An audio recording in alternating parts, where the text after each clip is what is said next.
Earlier this month I published a video where I talked about my favorite Mixroom plugins. Now those are plugins that are supposed to help you mix with headphones by essentially mimicking what you would normally hear in a regular mixing environment. If you haven't seen that video, I'm going to post a link in the description below. And a lot of you gave me a lot of really interesting comments and questions. Now I try to answer all the questions that I get usually in the chat directly. However, there are many things that I would like to add that I didn't have the time to actually type into the chat or into the discussion board. So what I decided to do today is I decided to create a little follow-up video. And I'd like to kind of talk about a couple of your comments and a couple of your questions. And with that being said, let's get started.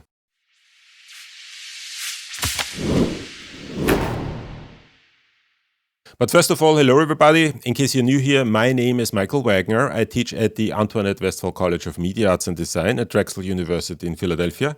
And on this channel, I talk about digital media, game design, and spatial audio. And if any of those topics interest you, I invite you to subscribe or join my Discord community. Invite link is in the description below. And since you're already at it, also please don't forget to press the like button. It really helps out the channel and it makes my videos more visible to other people. And with that being said, let's get right to the first question. First question comes from Silvio Buchmeier and he asks, what do you think how subjective these comparisons are?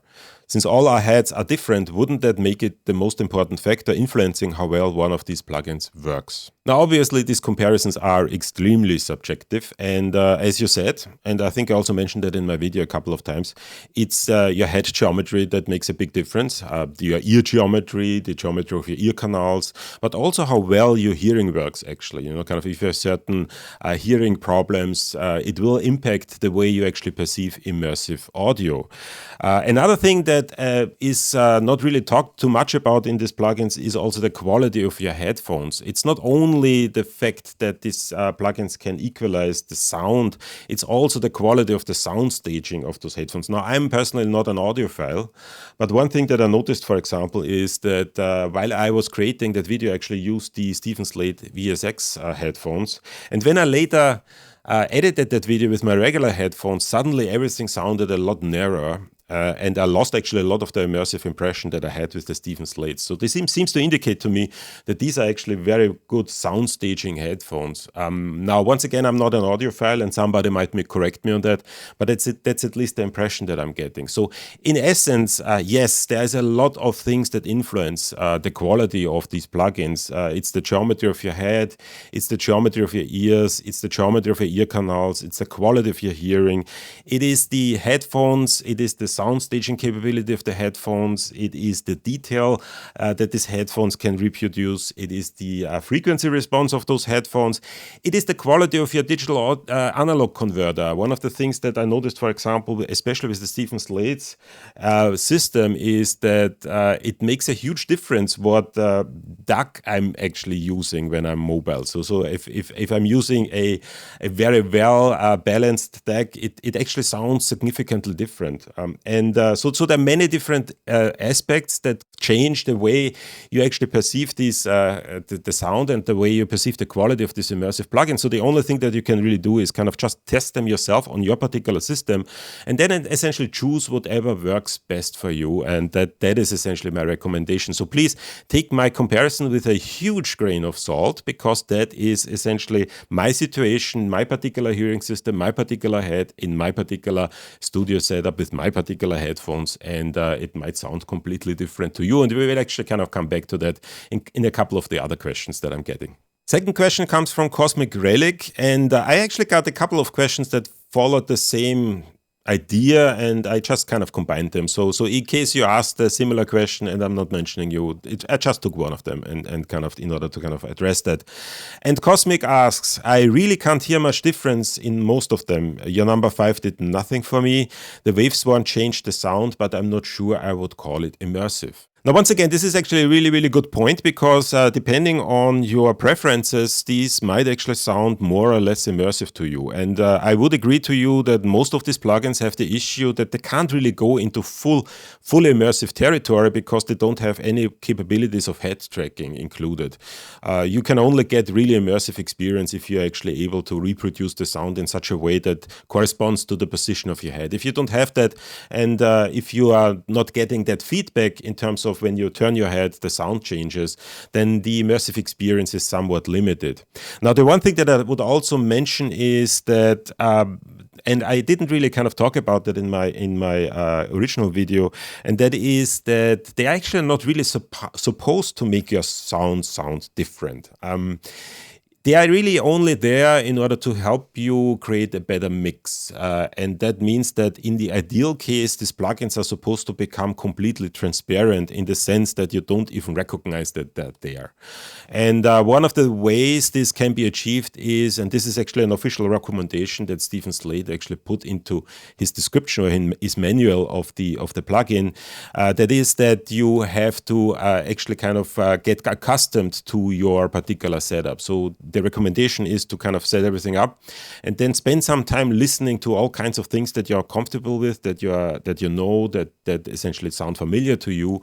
And over time, your brain will actually adjust and the plugin will become completely transparent. And only once you've actually achieved that transparency is when that plugin actually works. So yes, you can't hear much difference. In the ideal case, you actually shouldn't hear any difference because it's supposed to actually not make your sound different. It's not an effect. It's something that is supposed to help you, and it will only recognize the advantage or the quality of the plugin that you have by actually in the end creating a mix and then checking out how this mix sounds on different systems. And if that mix translates particularly well, then that plugin actually did this work. It's not actually supposed to make your sound different. The next question comes from, and I'm apologizing in advance because I'm sure that I'm going to butcher your name, comes from Ilmiras Churmatulinas. And Ilmiras asks, have you tried Anaglyph by CNRS? It's free, the interface is a bit dated compared to what you've shown here, but it sounds as good or better than most I've tried. And the simple answer to the question is yes, I've actually looked at that, and this is actually a developer that reached out to me very, very early. So before I even had my YouTube channel in the sense that I have it now. So before I did any regular videos and just uploaded a video once in a while and talked about all kinds of things, usually connected to ambient sound. And this developer actually reached out to me very, very early on. And I had a look at it, and it's a really, really nice plugin. And the one thing that I really like, it's sort of and as an academic, that's something that kind of speaks to me. It comes out of a research project. So this is something that I'm always excited about. And the fact that it is completely free makes it even more excited. Now, the interface looks a little bit dated, but it's actually not that bad, quite frankly. I think it looks actually quite well compared to many other plugins that I'm using. I'm going to post a link to the webpage in the description below so you can download it and test it yourself. I haven't played around with it for quite some time, but I might actually go back to it, and because it does a couple of things that many of the other plugins can't do, and once again, because it is sort of a research project oriented plugin, I'd like to see actually how well that algorithm works again, because once again, I did that, or I listened to that a long time ago. Now, one thing that I need to point out is that this plugin actually exists in its current form for quite some time, so it's still in a beta stage. It has not really been developed over the last couple of years, and I'm honestly not completely sure if it's still in active development, but it is certainly a nice plugin, and once again, I might actually come back to that and do a video about it, because there are a couple of things I think where this plugin excels in very specific areas. The next question is a comment actually that comes from Edward Nixon, and Edward comments, the IRCAM HEar version 3 does have ambience options: top, center, drop down, level, space preset 1 to 3, legacy preset 1 to 3, hall, living room, and studio. Now, thank you for that comment, because this is actually something that I wanted to mention in the original video, but then didn't really get around doing, so it sort of kind of was left out. But the IRCAM HEar plugin does indeed have an ambience option, so it's a little bit more than just a spatializer. It actually also allows you to add some ambience. I just don't think this is the plugin I would use in order to create that type of ambience. It's not particularly good in creating these ambiences. I think this plugin really excels in one area, and that is the fact that you can actually switch channels around. So if you have a misconfiguration in your channel, or that you can actually use the plugin in order to kind of solve that. But I wouldn't necessarily kind of use it for the ambience. I don't think that's something that it really excels at. Next question comes from Sen, and I once again hope I pronounce you correctly. I apologize if I don't. And he or she kind of asks or comments, my personal choice is dSONIQ Realphones plugin for stereo mixing and headphone calibration. And I actually checked my mixes in some clubs and halls and was impressed with the translation of the mixes. DVR monitor is my second choice for the big rooms. Now, thank you very much for your comment, because this is something that I think most of us are not really able to do, to kind of really check out how that mix then translates into the big room, and kind of hearing from somebody who has actually done that this is something that actually works, is something that I think is really, really important and interesting. I would also mention that the dSONIQ Realphones plugin is one that is very, very popular. Now, I have to admit that I haven't tried it myself, so I can't really tell you if it's good or not. At least not, I can't give you my impression, but I do know from a lot of people that they prefer this plugin. It also has the advantage, quite frankly, that it is relatively inexpensive. So many of the plugins are actually fairly expensive, and it's actually nice to have one that is actually affordable. So if you are on a budget, this is certainly a really, really good option. And once again, many people really liked it, and I had a couple of comments that said this is actually the best of the bunch, and kind of check it out, and it might actually work for you. Next question comes from QFX Video, and QFX Video asks, I have all the Waves NX rooms and find the Germano, I once again hope I pronounced that correctly, find the Germano the best of all of them. I also like the Realphones system and also the good Hertz, but tend to use a combination of them all. Now, there are actually quite a few people who prefer the Germano Studios version of NX over the Abbey Road Studio version of NX, and I honestly I also have all of them, and they have all their disadvantages and advantages. Now, the reason I'm using Abbey Roads is simply because Abbey Roads has the ability to go up to a 7.1 surround sound system, whereas the Germano Studios version only goes up to 5.1. But that's really the only reason. I do understand that many people prefer the sound of that particular version of NX. If you have NX and if you have a couple of plugins from NX, just use the one that you find most interesting and that you find essentially sounds best to you. And once again, this is highly subjective. So certainly the Germano version is a good one, and I can recommend all of them, quite frankly. The next 3 comments come from one post in the YouTube discussion board, and that was made by user Cycraft. I decided to split it up into 3 different portions because I felt that I wanted to address the 3 different components individually. The user Cycraft writes, thanks for the video. Well, first of all, thank you for watching my videos. I hadn't heard of CanOpener before this, and it is really good. I don't know that I'll use it regularly for mixing, but as you said, it does a great job in helping improve stereo balance, but not change the timbre. Now, well, first of all, I think it's really great to hear that I'm able to make people aware of plugins that they haven't heard before. This is one of the things why I make these videos. I really enjoy kind of showing you stuff that might be new to you. CanOpener is a really great plugin, and if you haven't heard before, I recommend checking it out because I once again think it's really, really great. Now, it doesn't really change much, and that has been a comment that I got a couple of things, but that's actually the point. It really only helps you in understanding how everything sounds in the speaker system without kind of doing too much or kind of changing too much on how the sound actually sounds in your headphones. And therefore, it's really a really useful plugin. It's one that I use actually quite frequently. Cycraft goes on. I have to disagree on IRCAM HEar though. It is one of the less convincing ones I've heard. Their spaces sound artificial and it just doesn't seem to be able to get sound to really come from anywhere but the front, and then only highly colored. Now, as I said a couple of times, these things are highly subjective. For me personally, actually, that plugin sounds actually better than many of the other plugins. It's actually one of the better sounding ones. Now, once again, I already mentioned that I wouldn't use the ambiences. That's something I wouldn't do, but just the binaural rendering actually kind of is one of the better ones. But once again, this is highly subjective, so your impression might be completely different. I highly recommend checking everything out to make sure that it works for you, because this is something that no comparison can actually kind of tell you. This is really something that you have to experience yourself in your particular setup, with your particular speakers, with your particular headphones, and your particular digital audio workstation. And then Cycraft continues. One other program you could look at if you are interested in is Redscape Audio. It is a Windows program that makes a virtual speaker and ECU device that then does the head-related transfer function and head tracking translation. Now, this was actually the comment that I was most excited about because it is something that I haven't heard before. I was not aware of Redscape audio, and after closer inspection, this is actually something that's really, really interesting. It works as a system-wide device that you can address like an audio device, and in addition to everything, it integrates with a head tracking system, or a head tracking solution. So it has a USB head tracker, and that essentially makes this really, really super interesting. Now, I have ordered it. The head tracker is currently in the mail, and you can actually expect a video about it in the not too distant future, probably sometime mid-January, because this would be perfect. If it's executed well, I think this might be the perfect solution. Next question comes from a long-time contributor to my Discord channel as well as to the YouTube channel, and that's Sam Hawking. And Sam writes, I really like the new Kinicho Sympan plugin, currently in public beta.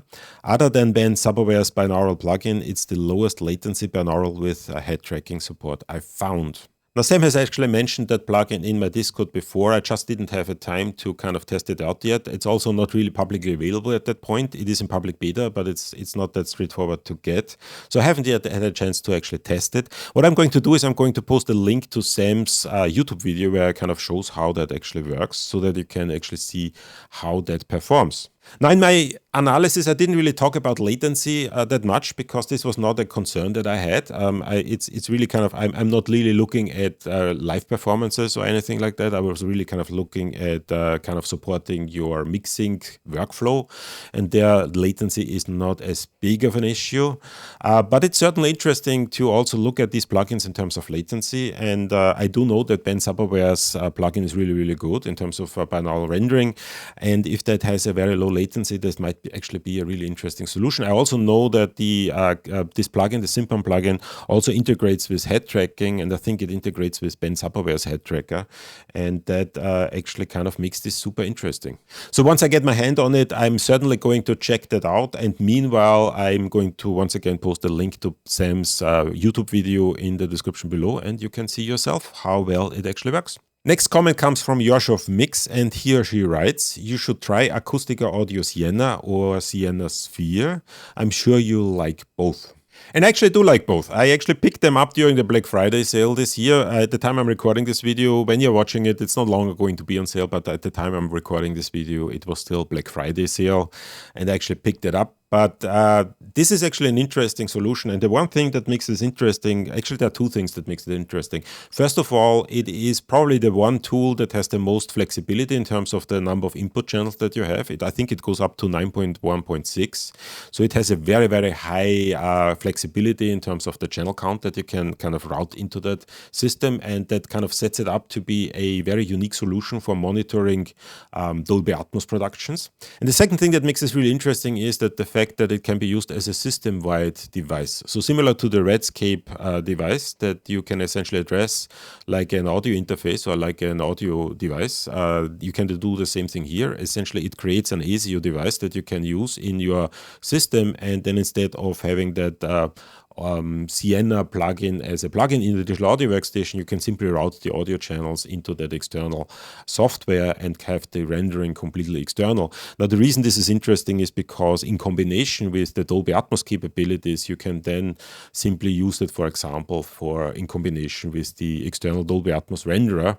And I think it's the only solution that actually allows you to do that, where you have a kind of an external plugin that can do the binaural rendering in combination with the external Dolby Atmos renderer. Now, the reason why I'm not particularly super excited about it now is the fact that by adding this system-wide software to, for example, the external Dolby Atmos renderer, you're not really adding anything that the external Dolby Atmos renderer couldn't already do by itself.